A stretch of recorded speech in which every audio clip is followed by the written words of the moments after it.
This channel does not promote any violent, harmful, or illegal activities. All content provided by this channel is meant for an educational purpose only. পুলিশের অনুমতি মেলেনি, নিজেরাই অস্থায়ী bio toilet বানাচ্ছেন junior ডাক্তাররা। তাদের সাহায্য করতে এগিয়ে এসেছে নাগরিক সমাজও।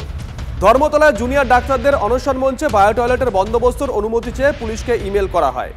গতকাল রাতেই জুনিয়র ডক্টরস ফ্রন্টের তরফ থেকে ইমেল করা হয় লালবাজারে। পুরুষ এবং মহিলাদের জন্য আলাদা বন্দোবস্তের অনুমতি চাওয়া হয়, কিন্তু সূত্র বলছে এখনো পর্যন্ত পুলিশের তরফ থেকে আনুষ্ঠানিকভাবে ইমেলের কোনো জবাব আসেনি, তাই নিজেরাই বায়ো টয়লেট তৈরি করলেন জুনিয়র ডাক্তাররা। Fair and bright night and day cream, ত্বক থাকবে ব্রাইট সারাদিন, পলিউশন ফ্রি, ঠিক যেন রাতের ফোঁটা সাদা ফুল। সারাদিন হ্যাপি ব্রাইট স্কিন। কারণ বায়ো টয়লেট ঢুকতে দিচ্ছে না, যেটি একটি অত্যন্ত এসেন্সিয়াল জিনিস। বায়ো টয়লেট ঢুকতে দেওয়া নিয়ে অনেক ঝামেলা করেছে এবং তারা বলছে যে বড় কর্তা না আসলে বায়ো টয়লেট ঢুকতে দেবে না। বড় কর্তা না আসা অবধি যদি সব কিছু অপেক্ষা করতে হয়, তাহলে পৃথিবীতে স্বাস্থ্য ব্যবস্থা, শিক্ষা ব্যবস্থা এবং এই পুলিশ প্রশাসন অচলই হয়ে যাবে।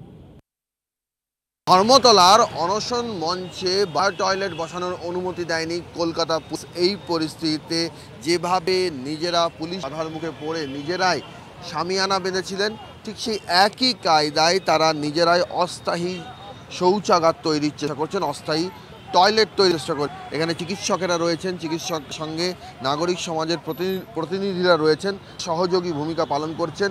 বাটাম কেটে তারা এখানে এই যে দরজার যেরকম একটা ফ্রেম তৈরি করা হয়েছে, এই রকমভাবে বাটাম কেটে তারা এখানে একটা অস্থায়ী যাতে শৌচালয় তৈরি করা যায় সেই জায়গাটা তারা চেষ্টা করছেন। বায়ো টয়লেট আসা নিয়ে সকাল থেকে একটা আলোচনা আমরা পুলিশ কর্তাদের সঙ্গে করেছি। এখানে যেহেতু অনুমতির একটা ব্যাপার চলছে, সেই কারণে আর কি ব্যাপারটা নিয়ে এখনো পর্যন্ত কোনো সবুজ সংকেত আমরা পাইনি।